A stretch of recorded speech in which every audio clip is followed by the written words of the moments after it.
8 Banjar dan staf kependidikan UPTD SDN 8 Banjar.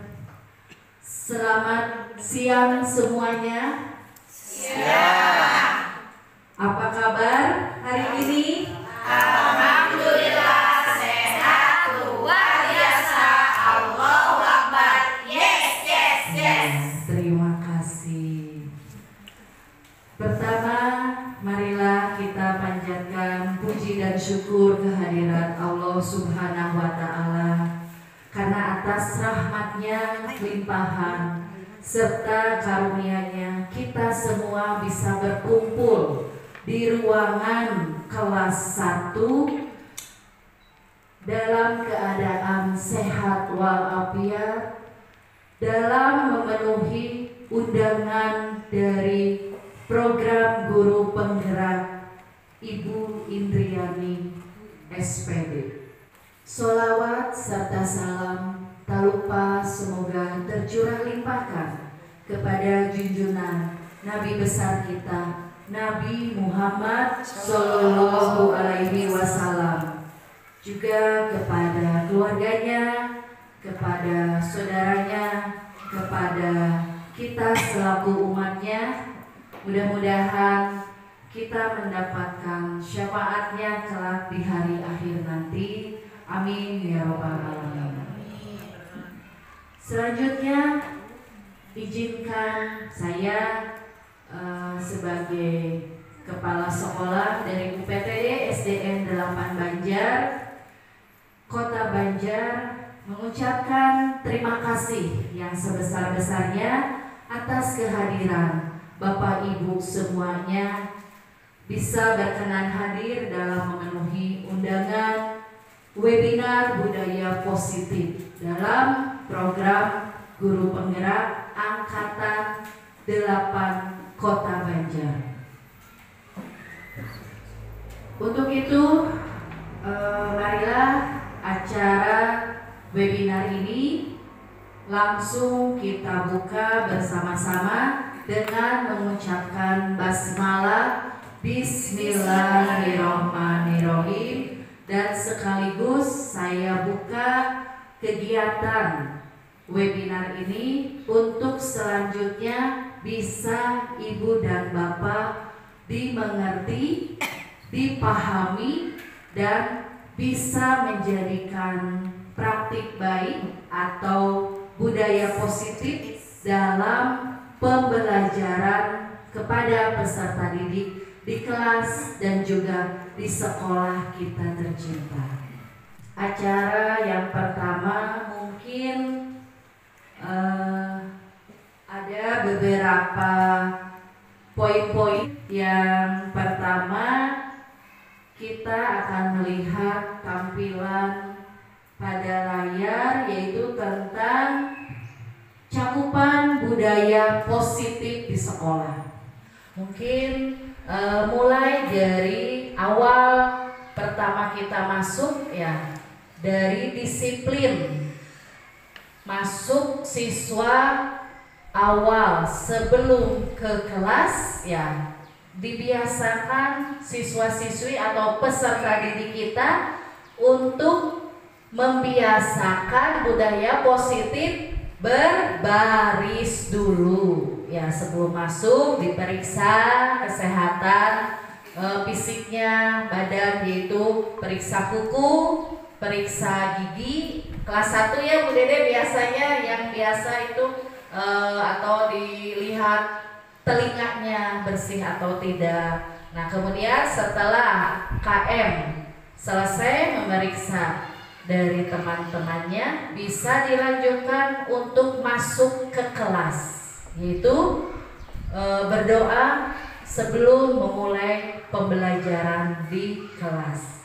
Nah itu merupakan salah satu contoh dari budaya positif ya, yang nanti bisa menerapkan disiplin positif untuk peserta didik dan juga bisa meningkatkan nilai kebajikan universal. Ada yang pagi-pagi di kelas sudah semangat belajar, siap. Tetapi ada juga yang memang termasuk anak yang kinestetik. Nah, itu tidak bisa mengontrol dirinya sendiri.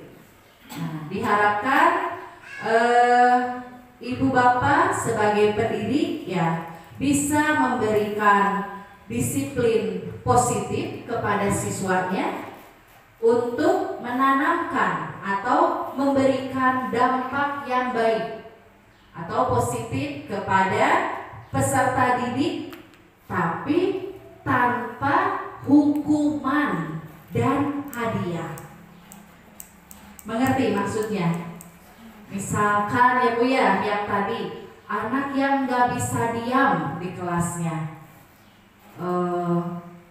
sudah kita nasihati, tapi tetap saja membuat ulah ya atau onar yang merangsang emosi sebagai pendidik menjadi lebih emosional kitanya. Nah, tapi siswa tersebut tidak boleh diberikan hukuman. Nah, artinya boleh diberikan teguran atau nasihat yang baik. Nah, kalau sebaliknya untuk siswa atau peserta didik yang sudah melaksanakan siap belajar dengan penuh semangat, disiplin yang baik, tentu saja tidak usah terlalu diberikan hadiah oleh ibu bapak guru. Karena apa? Memang ada nilai positif dan negatifnya. Kalau misalkan untuk nilai positif mungkin kita bisa berikan pujian saja, jempol ya. Oh iya, bagus ya Nak, selalu semangat dan selalu rajin atau tepat waktu mengerjakan tugas. Itu bisa kasih pujian jempol, tepuk tangan agar termotivasi kepada anak-anak yang lainnya. Kenapa tidak boleh diberikan hadiah? Karena nanti kalau selalu dikasih hadiah, dia inginnya bukan melaksanakan disiplin dari dirinya sendiri, tetapi ya karena ada umpan balik. Jadi yang dicarinya itu, oh iya, saya ingin hadiahnya. Ya, jadi itu merupakan hal yang kurang baik yang dilakukan jika ibu bapak guru memberikan hadiah terus-terusan kepada siswanya. Kemudian ada juga itu bisa memberikan kritik ya dan membuat orang merasa bersalah dan dapat menguatkan karakter. Ya boleh tadi ya Bu ya dikasih kritik dan saran atau nasihat. Lanjut. Nah, nilai-nilai kebajikannya ya tentu saja memberikan nilai positif ya yang tujuannya sangat mulia, ingin dicapai pada setiap individu. Ya. Di sini dikaitkan dengan kurikulum kita ya pada tahun ajaran yang baru ini, yaitu untuk kelas 1 dan kelas 4 menerapkan kurikulum merdeka. Ya, sudah siap Bapak Ibu gurunya untuk menerapkan kurikulum merdeka? Insyaallah. Iya, harus siap ya Bu ya, harus semangat yang baru ya. Karena ini dikaitkan dengan profil pelajar Pancasila. Ya, diantaranya ada berapa nilai-nilai profil pelajar Pancasila? 1. Beriman dan bertakwa kepada Tuhan Yang Maha Esa dan berakhlak mulia. Ya. Yang kedua, mandiri. Yang ketiga, bernalar kritis. Ada ya di kelasnya ibu bapak yang anaknya kritis ya Bu ya. Jadi jangan istilahnya digengguruhkeun ya punya ada anak yang kritis gandeng pisan ngobrol wae cicing heula ibu ek nerangkeun. Nah, itu bagus justru Bu ya kalau anak sering bertanya, sering mengungkapkan pendapat, artinya anak itu punya daya nalar yang kritis. Ya, kita sebagai pendidik harus bisa menyikapinya dengan positif. Selanjutnya, berkebinekaan global. Ya, tentu saja dikaitkan dengan semboyan kita. Apa semboyannya Indonesia? Ya, Bhinneka Tunggal Ika. Ya, berbeda-beda tapi tetap satu jua. Kita pun harus bisa menerapkan kebinekaan global ini kepada peserta didik untuk selalu bangga. Ya, acik, aku cinta Indonesia. Nah, selain itu sudah merupakan sifat dari masyarakat Indonesia dari zaman nenek moyang, bahwa kita biasa hidup selalu bergotong royong, ya, bekerja sama, saling membantu dan saling tolong menolong. Nah, selanjutnya sesuai dengan perkembangan zaman, ya, sekarang zamannya sudah zaman serba IT, ya. Bahkan kadang ibu bapak guru kalah dengan siswa-siswinya yang sudah mahir, ya, lebih canggih untuk menguasai IT.